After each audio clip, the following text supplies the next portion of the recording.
विधानसभा के चुनाव होने हैं। भाजपा सरकार चुनावी मोड में है और हर वर्ग को खुश करने में लगी है। प्रदेश में आदिवासी वर्ग बड़ा वोट बैंक है। भाजपा की नजरें इसी पर हैं और इन्हीं को ध्यान में रखकर पार्टी के टॉप 2 लीडर में से एक केंद्रीय गृह मंत्री अमित शाह 22 अप्रैल को भोपाल आ रहे हैं और बीते 7 महीने में प्रदेश का ये उनका दूसरा दौरा है। राजधानी के जम्बूरी मैदान में होने वाले इस आयोजन की तैयारियां जोर शोर से चल रही हैं। पार्टी विधानसभा चुनाव 2018 के परिणामों से सबक लेकर अपनी जमीन को मजबूत करने में लगी हुई है।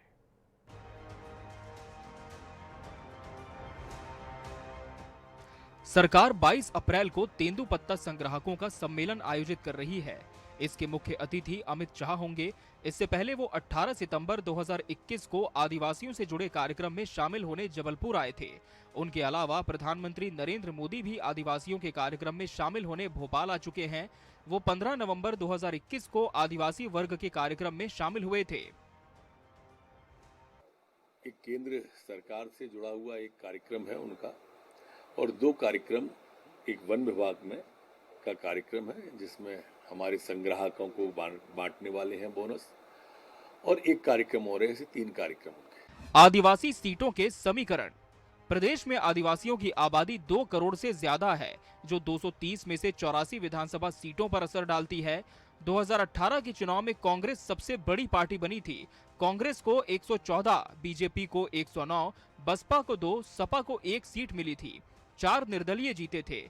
प्रदेश में कुल 82 विधानसभा सीटें आरक्षित हैं। 2018 के विधानसभा चुनाव में इनमें से भाजपा ने 34 सीटें जीती थी। 2013 के विधानसभा चुनाव के मुकाबले उसे 25 सीटों का नुकसान हुआ था। आदिवासियों का गढ़ माने जाने वाली विधानसभा सीटों पर भी भाजपा को 2018 के विधानसभा चुनाव में नुकसान उठाना पड़ा था।